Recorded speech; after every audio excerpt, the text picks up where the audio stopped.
You're probably wondering what's going to make me laugh out of Alabama. Well, pretty much everything.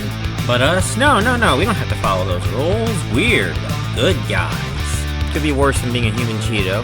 You could be a clown that does porn. And whenever they say the word realistic, take a drink, you would probably be dead by the end of the night. If he's not pissing you off, he's not doing his job. This is the Cynical Centrist Podcast. Welcome to the Cynical Centrist Podcast, episode number 20 for September the 24th, 2019. I am the Cynical Centrist, and how did I make 20 episodes? How am I on 20 episodes? I don't understand it either. Anyway, this is the first of a Tuesday guest talk, and with me is a good friend of mine on Twitter, a Yang supporter and a YouTuber, Shalee. Welcome to the show. Thanks. How you going? Doing all right. How about you introduce yourself to everyone? Yeah. Okay. Sure thing. So, basically, as you can tell from my accent, I'm an Australian. And I am, I got to know about Andrew Yang at the start of the year. I just came across one of his videos on Joe Rogan, and hubby and I were really impressed. So we just kind of started keeping a little bit of a tab on how he was going and what he was up to. And it just kind of all went from there, and it just grew and grew. And eventually, as I saw the Yang Mentum kind of take off, I got more and more excited. I joined up with Twitter so that I could kind of make comments on it and get, the latest information. And then I eventually decided to remove my anonymous identity. And that was a risk, but, it was one I wanted to take, and started a YouTube channel just to kind of put my thoughts out there on things that were going on with Yang from a different perspective, from the opposite side of the world. And that's pretty much it. So that's kind of what I've been doing. I've been championing Yang for president for 2020, and just kind of like putting my thoughts out there from an outsider's perspective. Awesome. You're a lot braver than I, by the way. I refuse to ever remove my anonymity from this. I hope I pronounced it right. Okay. Yeah, it was very nerve-wracking, I will admit, because especially in this kind of cancel culture, outrage, doxing kind of environment, I never really wanted to do it. And then I realized that people were using the fact that so many of us were anonymous to make out that we were bots. And I was getting so many angry comments about being a bot. When I was trying to have a conversation with people, I realized that my voice wouldn't be taken seriously unless there was a face to it. So I kind of went, I guess I'm willing to risk it. And I mean, so far I haven't gotten into any hot water, which is good. Awesome. Well, I can guarantee everyone I am not a bot. Bots do not talk like this. Yeah. Most bots do not swear. Most bots do not try to insult Glass Joe. Most bots do not try to insult virtually every candidate out there. And most bots do not keep sending John Delaney bags of family-sized Cheetos. Anyway, we're gonna start off right now. So there was one topic I said I would leave behind last episode. That was last Saturday. And that was the Andrew Yang Shane Gillis situation, because I wanted to save it for Tuesday. And here we are. Yes, let's get into it. Yeah, so Andrew Yang and Shane Gillis. So Shane Gillis's jokes. Now, I had tweeted quite a bit on this, and I can kind of understand Andrew Yang's point of view, that he feels like that Shane Gillis was not being malicious, that he was just trying to be a comedian. And I'm pretty sure that Shane Gillis is trying to make it sound like, oh, what? This is what comedians do. They make laughter all the time. But I don't know, to be honest with you. I'm usually not a fan of cancel culture. But I just let it go just this once, just because of how different this version of cancel culture was compared to others in the past. Especially the Target. Mm-hmm. Now, I want to know what your thoughts were on this regarding like just how people canceled Shane Gillis over his comments about Asians and about Andrew Yang. I mean, well, first off, are you a fan of cancel culture at all? And what do you think of this particular situation? So I absolutely detest cancel culture. I hate it. I think it's ridiculous. Especially this is a bit of a different situation, right? Because these events are very recent. So the type of cancel culture that I've kind of witnessed in the past that is a bit different to this scenario is that it'll be like someone made a bad joke 10 years ago and it'll get brought up, or someone will have made a homophobic comment like 15 years ago or 5 years ago or whatever, and it gets pulled up completely. It's like basically going through someone's entire like social media presence and everything that they've said and everything that they've ever publicly done that they have proof of, to basically just go, you're a terrible person, you need to be cancelled, your life needs to be ruined. Now, I'm of this view that you cannot paint a 2019 lens onto things that happened 10 years ago. It's Right. not fair, because right now we could be saying things that are deemed normal, right? We could say something that seems so normal and so acceptable and so okay, and in 10 years' time, that won't be acceptable and okay. Does that make Right. sense? Like, it's about context of when things were said, what was the era like, and especially with comedy, a lot of the comedy that's been pulled up in the past is stuff when it was not unacceptable or culturally unacceptable to do that at the time, and that was just the norm of thinking. So for me, it's like if you're going to pull something up from 10 years ago and say, okay, because you said this one thing or did this couple of things 10 years ago, that therefore means that we're going to basically, it's kind of like the equivalent of getting your pitchforks out and having a mob with pitchforks just rocking up like Gaston style to someone's house and being like, we're here to get you. But it's all done over the internet, yeah? And then as soon as they've gotten the person and that person has been deemed punished by them, they just move on to the next person and they just forget about that person. So, and there's no, the other like difficulty I have, and it's not just in cancel culture, but it's in like even Me Too, is a bit of grey as well, because a lot of the time, you know, someone will come out and say, for example, oh, this person touched me inappropriately, or this person did this, and it'll be about an event, 10, 15 years ago. And then we're not treating the process of that as innocent until proven guilty. We're jumping to guilty, fitting in punishment, destroying that person, and then that person's having to prove their innocence. And then when they do prove their innocence 6 to 12 or, 2 years down the track, that's not the story that the media tells. And that's, I think, the problem is that, like, it's very easy for people to sit behind a phone, see something they don't like, make a nasty comment about it, or say that person deserves retribution, and make themselves feel powerful and morally right and morally just, and then just move along because, we've got this 24-hour news cycle. Everything is constantly, it's the next big thing, it's the next thing, it's the next thing, without realizing the after effects of what that actually leaves behind. And that's not the story that we tell. Now, in this particular scenario with Shane, it's a bit different because these comments were from May 2019 and I think October 2018. Right. So, like, to me, that is a culture where these type of comments are unacceptable. So there really is no justification on his end. And I mean, like, when you actually watch the videos of how he was like talking about it and saying it, it's not like he was at a stand-up and he was doing like something that was clever or something that was in context of comedy. It literally sounded like two people sitting there having a rag on Asian people. Like, that's how it came across. It would basically be like if you and me right now decided to pick a minority of some sort and say a whole bunch of nasty things and then say, oh, that's comedy. You mean like Delaney supporters?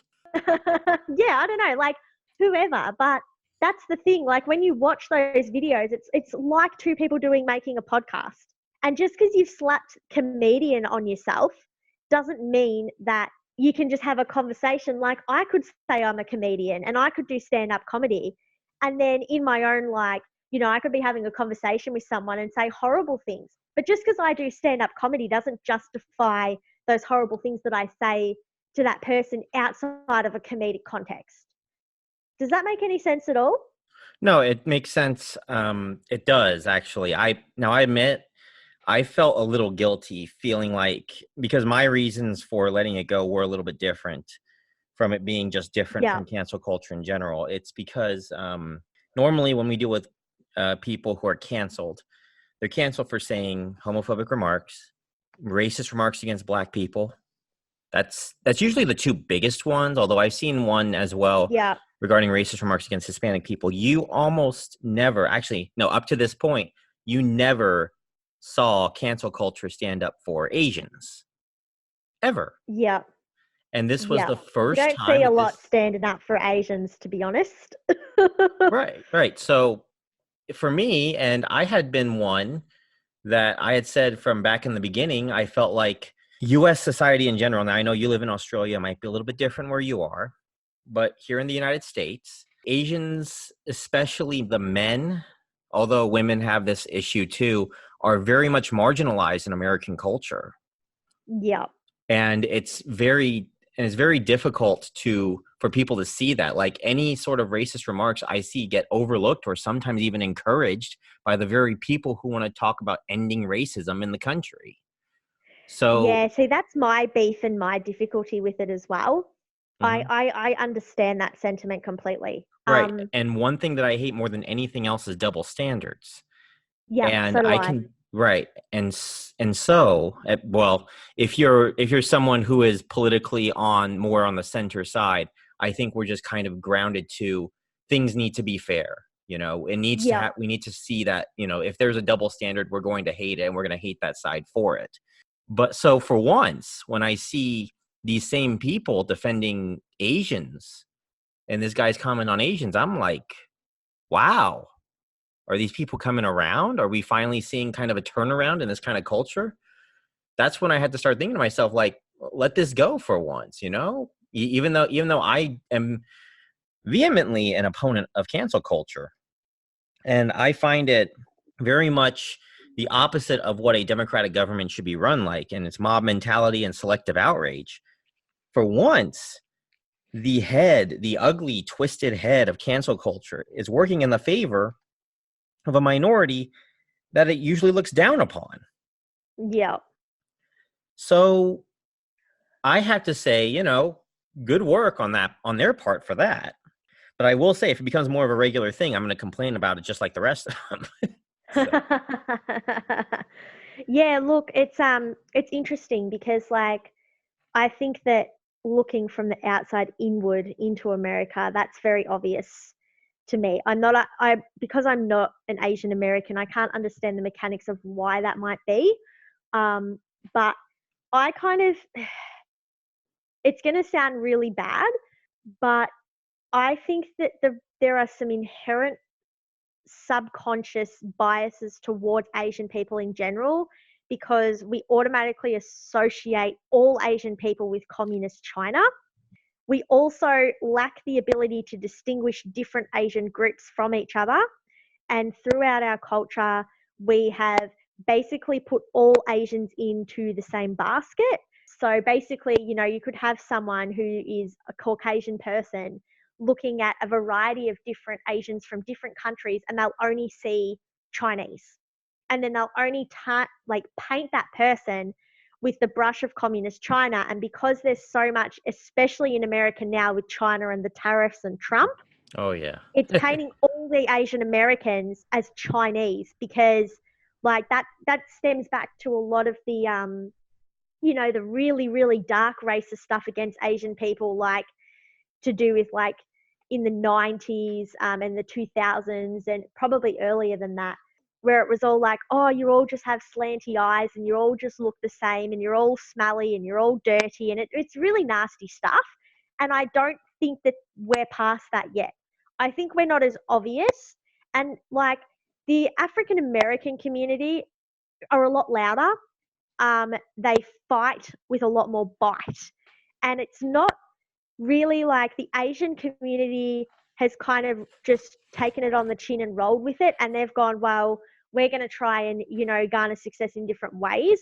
And because of that, I think like other people take that as a free pass to just be able to do and say whatever. And it's also the problem is that the woke left have created this identity politics schmozzle of a point scoring system in terms of who can be racist to who and who's privileged and who's not. And they've based it off finance. And so what's happened is they've put Asians with the Caucasians. And they've said you can't be racist to Asians because Asians have financial wealth. And so because they've dumped them at the top of the pyramid, it gives a lot of other people who like, what's the word I'm looking for, who follow this ridiculous ideology of point scoring on who's the most underprivileged person. When an Asian person comes out and says something of struggle, they go, well, shut up, in the same way that they would to a white person. Because that's a similar kind of thinking that, that a lot of Caucasian people get, is basically like, shut up, you're a person of privilege, you don't get to have an opinion on this. And they've put Asian people in that same camp. And that's why they can get away with things like making it harder to get into Harvard if you're an Asian. You took the words right out of my mouth. So, no, it's really obvious from an outsider looking in. It's so obvious that there's a problem, but it doesn't get addressed in the same way. You keep saying because they this. abuse the demeanor. You keep saying this, people. But I guarantee you that anyone who is not a Yang supporter, and even many of those who are Yang supporters, do not see this. Like they don't see this kind of thing. And honestly, on that scorecard, I think it depends on where, what facet of life it is. I think on a professional level, I think that Asians are kind of in with the rest of the minorities for the most part. And for the most part, I'm going to say, like, they're except when it comes to like executive positions. Like if someone discriminates against them because they're Asian, that's an instant complaint. And most of the time, I'm not going to say every time, but most of the time it does get met with swift justice. When it comes to more social situations where you seem to have the more subtle racism, usually from people who people wouldn't consider typically racist, I would say that they're even lower than whites, to be honest with you. Yeah, well, it's not how they do it, because they look at the mean income or something like that of all of the ethnic groups, and Asians are one of the highest. So that's how they determine it. And I mean, I'm not making this crap up. I've even seen it when Andrew Yang did that tweet where he said if someone had have called, like if he had called someone an N-word, the action would have been swift. That caused so much backlash, but that was so bang on. And I think that was like Andrew's very subtle way of actually taking a dig at the media as well. And there was a lot of outrage from like Black people on there about how dare you bring us in, and just because your group won't fight for your rights doesn't mean that, you have to tear us down. But the statement was really kind of obvious. And then I even saw it in there where people were like, no, you can't be racist towards Asians. Here's the pyramid. And I was like, Jesus Christ. And I mean, that's the point that I've been spouting for ages. And the difficulty is that, like, Andrew does not want to play identity politics. Like, he just doesn't. Because Andrew's message is humanity first, he doesn't want to pit any groups against each other. And he doesn't want to, like, single out groups to say you're more worthy or you need more of these things. That's why a lot of his plans are universal and more designed to like be for the betterment of everybody. And I think that he's doing that not only because that's what he genuinely believes, but because that is literally the only way to beat Donald Trump. Yeah, because that was as soon as like my saying, this is the thing I joke. Have you seen any of Game of Thrones? I'm sorry to say I have not watched much TV in the last several years, so. Okay, well, there's this one of the main characters says in like the first season, she says, when you play the Game of Thrones, you either win or you die. And that whole show is basically like a political soap about who's, got power. and who's got the throne, and they're all fighting for the throne. I switch that up and I say, if you play the game of identity politics, you're guaranteed to die. I've seen it over and over. I mean, that's why they've got friggin' Boris Johnson in the UK. That's why we got ScoMo again for, we got the Conservative government for another like 3 years. We've already had them for 7. And that's the truth. When politics tries to play the game of identity politics by pandering to minority groups and saying you're more important than everyone else and shunning out people that they don't deem to be worthy or who don't fit into their identity politics narrative, which is usually 1, Asians, 2, white people, 3, men, they fail because those groups make up the vast majority of people. And you don't win elections by telling people, shush up, you don't get an opinion, you don't have a voice. It's just not how you win. So to me, Andrew's playing that very well in terms of not getting too involved. And so even when he's being treated really poorly in the media, and if it was anybody else of any other race, they would have pulled the race card. He's chosen not to. He hasn't. He continually says, oh, it's an error, or they don't know what to do with my campaign, or, oh, it's a genuine mistake. That's garbage. I genuinely don't believe that. I think that someone at MSNBC especially really, really does not want Andrew's name or face on any of their crap wherever they can get away with it. And especially for like the 4 months prior to right now. And I think it's definitely got some, like, they know it's not that it's not, I think you'd understand this. It's not necessarily someone at Comcast going, I really hate Asian people. I don't want his name or his face on there. It's going, I know that I won't get the outrage of removing his name and his face as I would with another minority because he is Asian. So therefore I can get away with it. I think it's more of a lookism issue. Well, I've talked about this. I think it's more of a lookism issue. This is where, now, first off, I'm going to say virtually every word that you've said has been something that I've said on this podcast or on a tweet. And no, she rarely looks in my stuff, just letting you guys know. We're not identical. Sorry. Our viewpoints are not identical, all right? Our viewpoints are literally identical is what I mean. We're not like trying to copy from each other. Okay. Yeah, sorry. Yeah, so no, it's not a big deal. Actually, that's really awesome. I think I know what you're going to say. You're going to say that he does not look like an American. No. I was going to say. Is that what you were going to say? Because he's Asian? Okay, partially. So basically, as I mentioned before, I feel like that it's not real. As you said, we agree on that. It's not that, oh, I really hate Asians, I want to just stick it to the Asian man. No, that's not what he's trying to do. No, it's really not. No. Yeah. It's not that alt-right kind of racism. I mean, 1, they're not alt-right, and 2, I think that especially on the left side, that's not how they operate, and that's how they will never operate. Yeah. However, we do live, at least in the United States, in the most image-centric generation in history. And because of that, how you look and how attractive you are matters, not in things more than just more than just love. For example, like people say attractiveness matters in finding love. Well, it matters on a lot of other things too. And there's studies out that have shown this. Like you're way more likely to get a job if you're attractive. You're way more likely to get a raise, a promotion if you're attractive. You're way more likely to get followers on social media if you're more attractive. And and it really is a linear correlation that your attractiveness is associated with how well you do in life and your success in life, with one exception. If you're really ugly, there's like a small little tail tick up.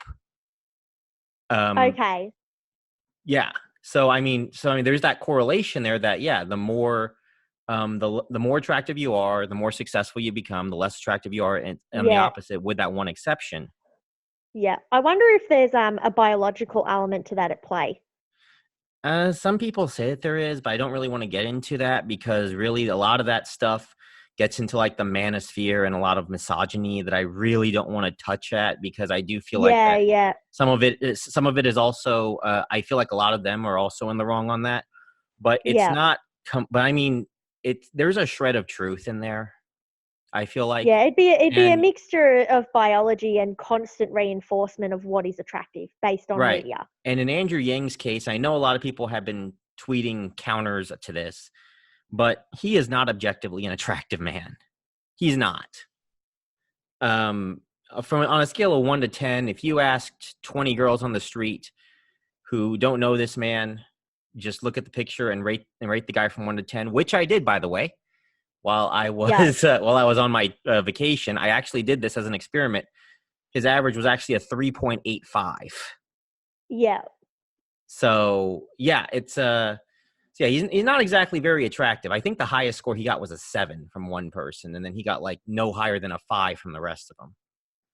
Yeah, see, So it's so funny because I think he's really hot, but like I think he's really hot because I feel like I know him now, right, and that's like a thing with me. Like I can look at someone and as a static picture and find them really attractive, get them in real life, and I'm like, oh no.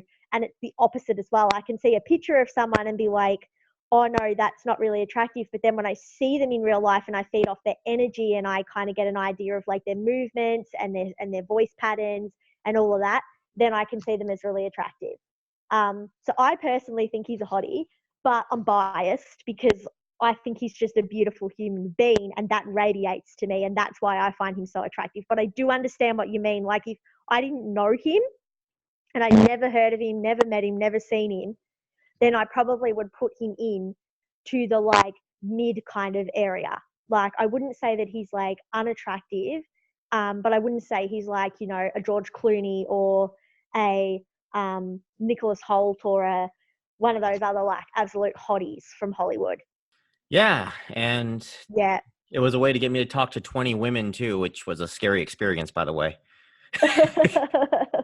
Yeah, I mean, so basically, going back to what I was saying, because he's Yep. not very attractive and they know he's not very photocentric, they use that against him. And especially since he's Asian and there's this sort of, and I've talked about this before, Asian men are seen as the least desirable demographic if you cut them up into demographic, race, and gender.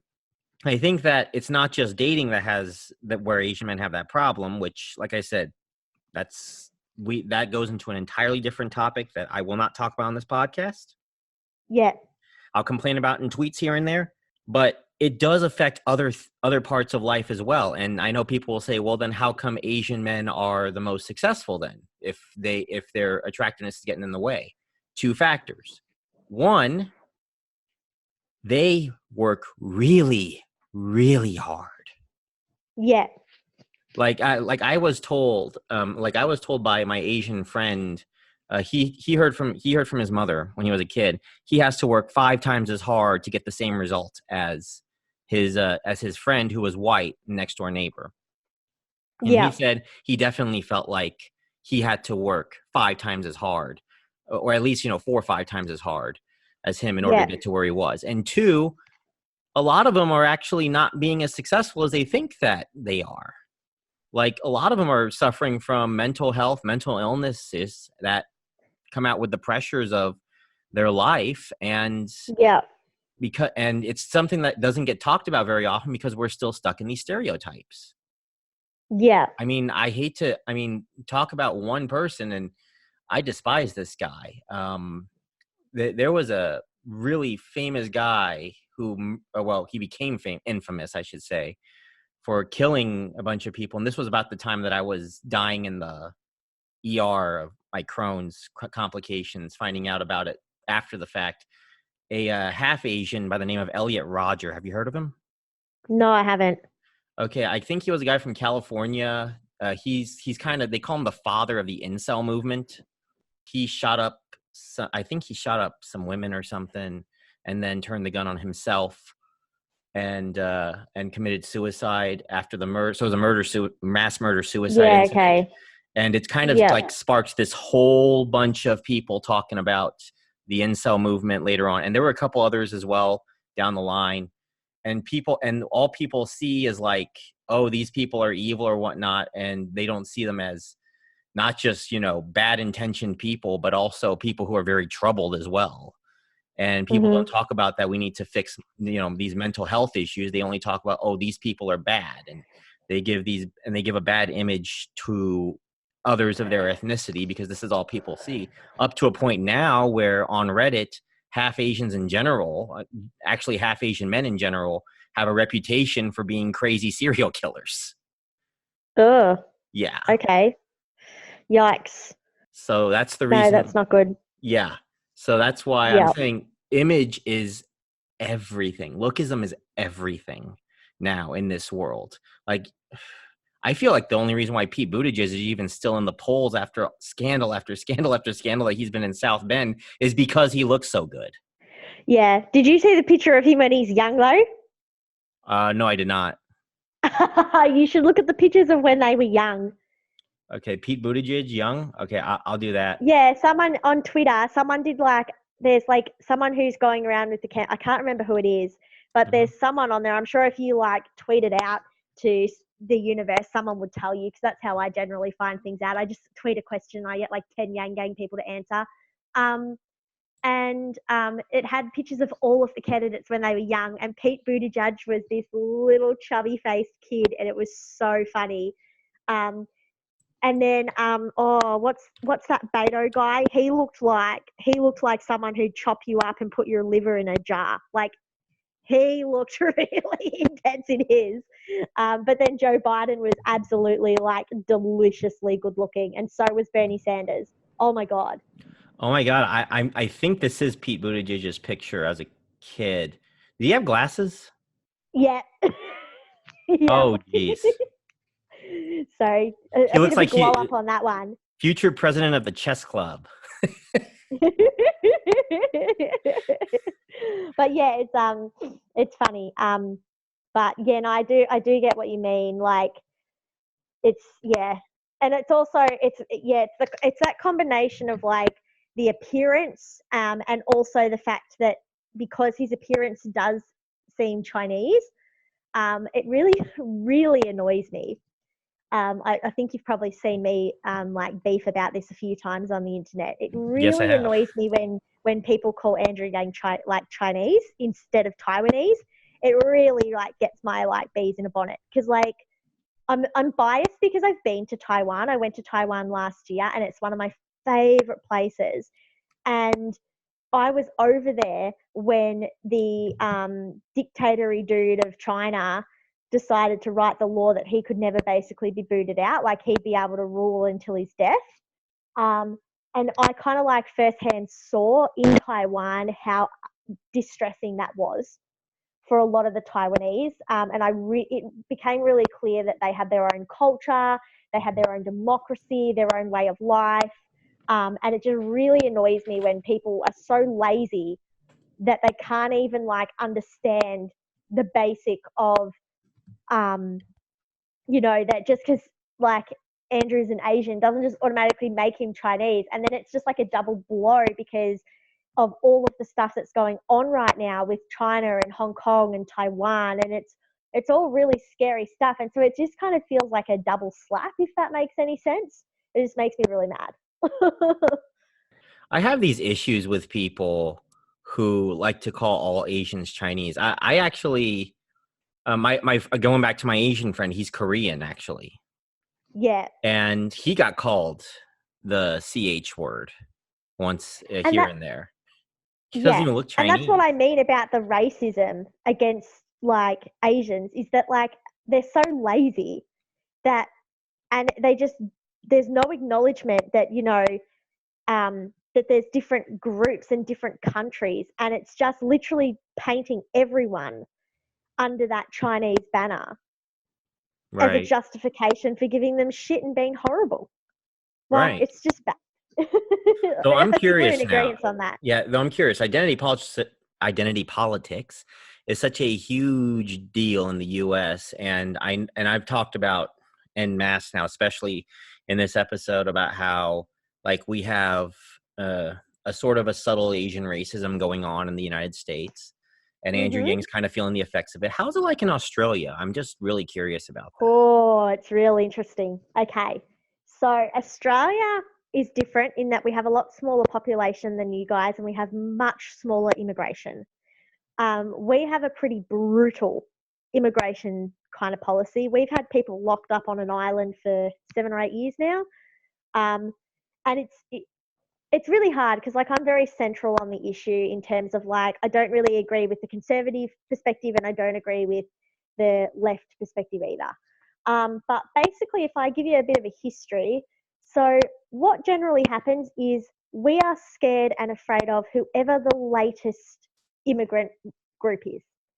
And what happens, so like for example, um, we had a big wave of what we call, well, I think it's like a derogatory, I don't know if it's a derogatory term for Europeans in other places, but we call them wogs. And that used to be really, really derogatory, but now I'm part of a wog family and like it means nothing. Like it's like it's not used as a derogatory thing anymore. It's strange. It's strange how words like change their meaning over time. But we had a heap of Europeans, so like Italians and Greeks, and a heap of Turkish kind of coming to the country in the, I think it was like the 40s and 50s. I know that's when my like nonna and nonno migrated over by boat, and my husband's nonno, he migrated as well. Um, and so there was a lot of nasty racism towards that group. And then 10 or 15 years later, to do with the Vietnam War, we had a whole heap of Vietnamese people come into the country and Chinese and Japanese. And then by that point, the Europeans and the Australians were friends. The Europeans had assimilated into the culture. So then the Europeans and the Australian Caucasians ganged up on the Vietnamese and were like racist and horrible towards them. And that's where all of those, like the C word and the G word, got used really flagrantly and was really nasty. Mm-hmm. And then the next wave came in, and I'm just trying to think who the next ones were. I think it might have been the Indians. Yeah, the Indians. Then they came in like the 80s and 90s. And then by that point, the Chinese and the Vietnamese had pretty much kind of assimilated. And then it was that group, and then they were all racist and horrible to the Indians. And then the next lot come in, which was the Sudanese. And so by that point, all of this group was pretty much all right with each other. They'd all assimilated. And so then they turn on the Sudanese, and the Sudanese are the threat and the problem. And now it's the Middle Easterners. So like this decade, it's the Middle East, and the Syrian refugees, and particularly of the Muslim population. And it's just really funny watching people over the decades just literally, because like I'd go to like family dinners with my like Italian family, and then hearing them like absolutely rip into like the Middle Easterners coming in and giving them a right grilling, and I'm just kind of sitting there being like, do you remember when you guys like first came here and everyone was horrible to you? Like it's really strange. It's really weird. But that's where we're at right now. And I mean, like, there's still, I think it's own the main areas that are really, really racist, I think, are mainly like the country areas where they don't have as many different folks that don't look like them. Like if they're mainly like Caucasian population, they're the most afraid. And it all actually comes from fear and just being afraid of and feeling like, I think the scarcity mindset really plays a big part into it, because a lot of people are like, oh, well, who are these new people coming in? I'm not doing very well. What am I going to have to give up so that they can have something? I don't like that. I'm worried about myself, so I'm going to like attack them. And then when you like get to know people and you understand them and you realize it's not like that, it's like, oh, this is okay. So yeah, and I mean, like the only thing that has really run throughout the entirety of our history is the negative issues and stigmas against our Indigenous population. So I know that the Indigenous population have had a lot of difficulties. We did end up having, I think we had some sort of sorry day. Oh, it would have been 10 years ago now, where basically our politicians like apologized to the Indigenous community and have tried to pour a heap of money in. It's not really worked a whole lot. They have a whole set of issues. And it's been a real challenge for the Indigenous population. They have a whole heap of different unique issues. But I think like we're kind of getting there. Every year we have heaps of people protest our national day because it's traumatizing for our Indigenous population. I mean, I don't really know how I feel about that. I haven't really decided, but it obviously is on people's minds enough to actually talk about it and discuss it. So I think we're like moving forward. It's just that when you live in a time where you're really worried that, you know, the rug could be pulled out from you at any given point, you're just a lot more irrational and a lot more fearful of other people who aren't exactly like you. But like I live in an area in Melbourne that is very, very multicultural.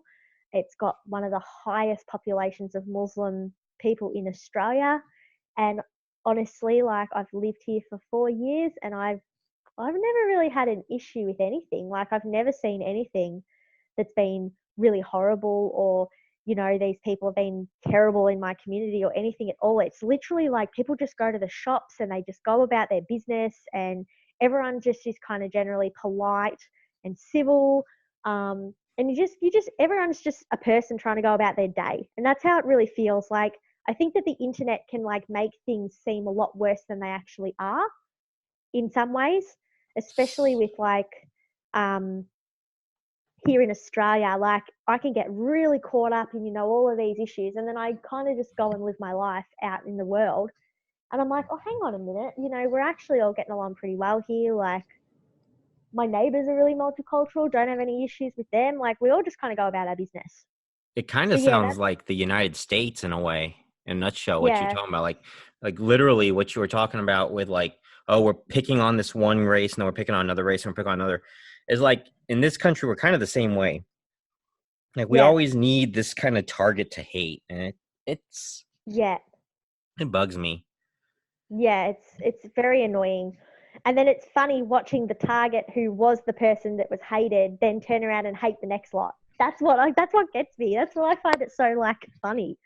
I'm I like, will say, oh, I think we okay. have something, I think ours is kind of a little bit different from that. I do Yeah, think that, we kind of have this thing where all the different races are kind of against each other in sort of a free for all, rather than yeah, everyone banding together against the new, you know, the flavor of the month. It's been more like everyone is, you know, the LGBTs are one faction, the blacks are one faction, Hispanics are one faction, Asians are one faction, whites are one faction, white conservatives are one faction, and so on. yeah. I don't know. I think like it's hard. I feel like because we've had really like I think we're one of the few countries. I know that Europe is really struggling with their mass immigration, but we haven't had it because we're an island and we're so far away from everything that we Right. don't get, you know, I think it's like I read maybe in May that there are 125,000 people trying to get through the southern border at where the Donald Trump was building the wall or whatever. Oh yeah, Um, the U.S. Mexican border. Yeah. right? And I think we've only ever had like 10 people try and come like by a boat in 1 year. And you had 125,000 in 1 month.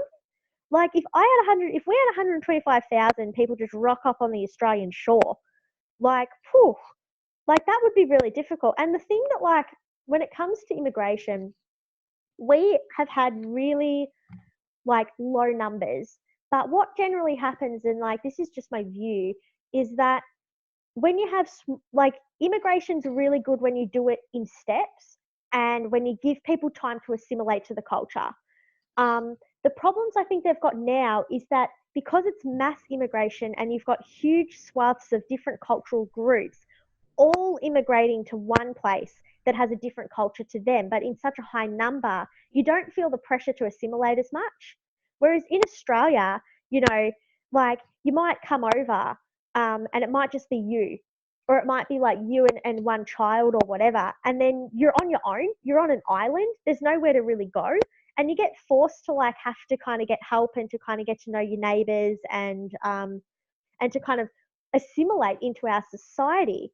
Whereas when it's a mass migration, if you like, you got to think about it this way though. Say we got displaced. So like, say me right now, something happened in Australia, got nuked, and I had to get moved to, I don't know, Bali or China or somewhere where it was very culturally different. And I had to go by myself. Like, in order to survive, I'd have to assimilate into that group. If they had certain rules that went against different things that I had, I wouldn't have a choice.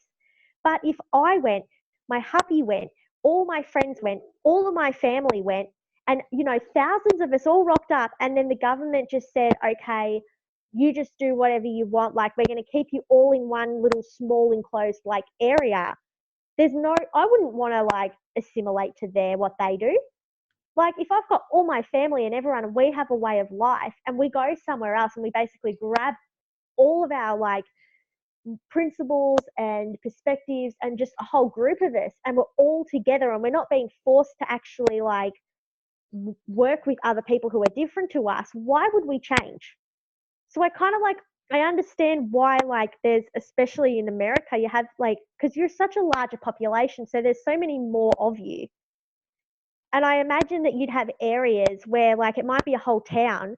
I know that my mum like went to America this year and they were in a town up near Canada and she said the whole town spoke Spanish. No one spoke English. And they were like, what? How does a whole town not speak any English? But obviously like there are whole groups and areas where that assimilation hasn't had to happen. Whereas in Australia, we're so much smaller.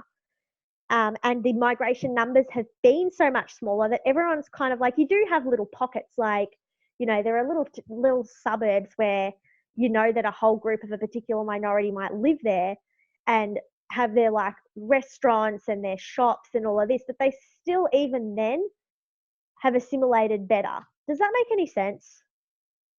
No, I get it. And matter of fact, I took a look at the immigration to Australia numbers, and they don't have much, they don't have too many numbers out here, but they have 190,000 in a single year for 2012. That's the most recent data that they had. And that's how many migrants that we get in a month, I believe. Yeah. Or yeah, how many migrants we get from the border of Mexico in a month, or supposedly how much we get in a but month. most of our migrants as well are skilled migrants as well. We don't have very much asylum. It's predominantly for work and people coming over here because you can't exactly run to Australia. No. Unless you have the ability to walk on water, which if you do, you should not be in Australia right now. You probably should be like be tested by a government somewhere for your genes. Yeah, you'd have to go through so much. That's why it's so bizarre when you have someone try and come through. Like, I think most of the asylum stuff is actually by plane. So basically people get there and then they claim asylum as soon as they're in by plane. Because they obviously don't let any boats in and stuff anymore. But yeah, it's one of those things, like, it's not perfect. I think it can be pretty harsh at times. We just like forced deported these asylum seekers from 2012, like a few weeks ago. We actually forcibly removed them. And I thought that was very, very like stupid and just silly of the government, because this was a family that had completely and utterly assimilated to the Australian culture and way of life. He was working in some abattoir doing some really horrible, gnarly job that no Australian wanted to do and contributing to a very, very small rural community. And they just basically, like, SWAT team came in and took him and tried to ship him back off. And it was pretty horrible. And it's like, that's the type of assimilation story that you want to show that, you know, this family has come here for the Australian way of life and it contributing to the Australian way of life and are a vibrant part of their community. Like, why would you do that? So, like, there are definitely flaws in our system. And I think that the government can be particularly cruel at times. Right. In an unjust way. Like, it's one thing to have a deterrent, and then it's another thing to just be cruel for the sake of being cruel. Yeah. Well, we're starting to run out of time now, so I was I'm going to going to say, we leave you with totally one. went on a Yeah. completely different divergent than we were expecting. Yeah, But definitely. I want to try to keep these to about an hour, and we're getting close on that. So I do want to leave with one last question, and that's about you yeah, personally. So I yes, know you have a sure. YouTube channel, and it's entirely about Andrew Yang. Yep. Following the election, do you have any plans whatsoever for like YouTubing, other than, of course, guesting here Honestly, more often, because you will be here a lot more often? yeah, look, basically, if Andrew Yang doesn't get in, I'm tapping out. Because like I have so much going on in my own life. Like I'm trying to crack into the music industry as a songwriter, and that, you know, keeps me so damn busy. Like I'm unbelievably busy now with all of this Yang stuff on top of like what I was already doing. So if he doesn't kind of get in, I mean, I'll probably like follow bits and pieces of it, but I'll probably just go back to political disinterest. And just be like, well, looks like you're getting Donald Trump for another 4 years. Like, I really do think that there's only two people in that Democratic committee, like group, that could actually beat Donald Trump. And I don't, and it pains me to say that I don't think America will pick them. Oh, who's your second? Because it has to either be Andrew Yang or Bernie Sanders. And I don't agree with like a lot of Bernie Sanders' stuff, but I think his heart's definitely in the right place. And I think that anyone else that kind of gets picked, if Elizabeth Warren gets picked, she's just going to get roasted. Like that's the end, game over. Joe Biden is just like too cognitively not with it.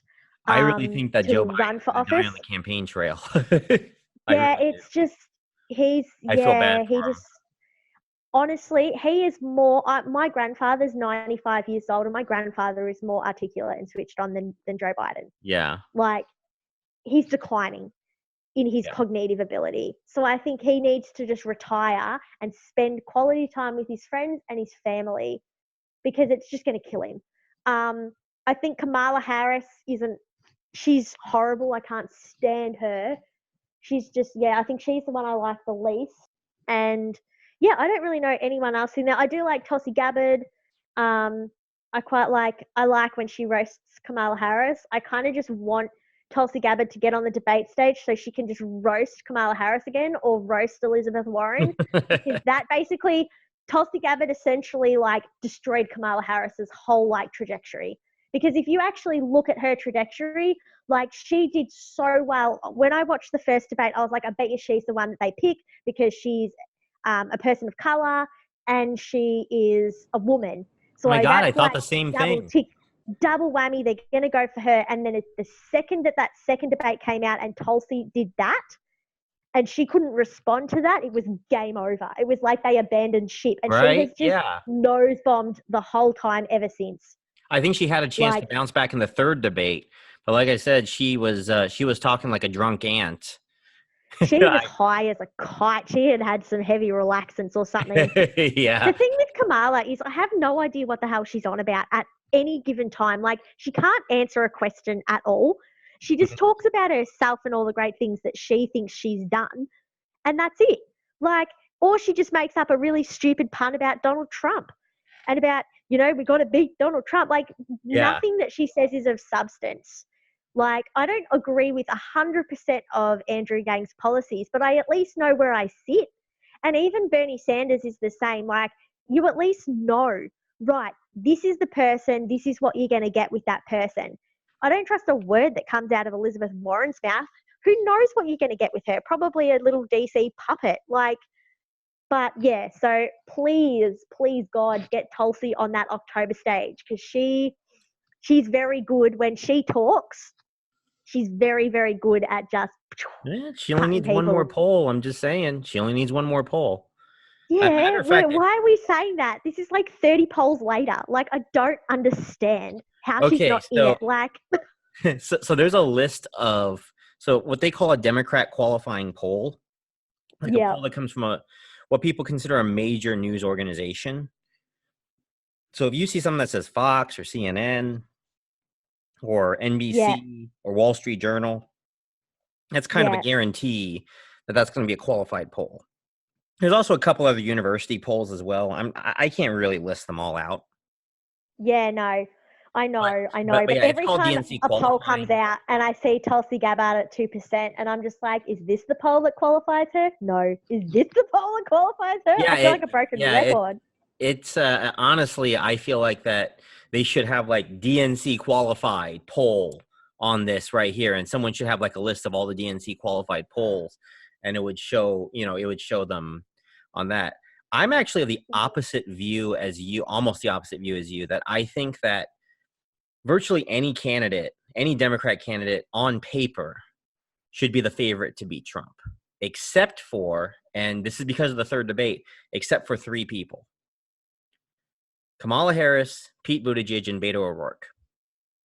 Kamala Harris, because, like I said, it seems like that she's taken the Joe Biden route and just deciding to forget like anything exists but beat Trump.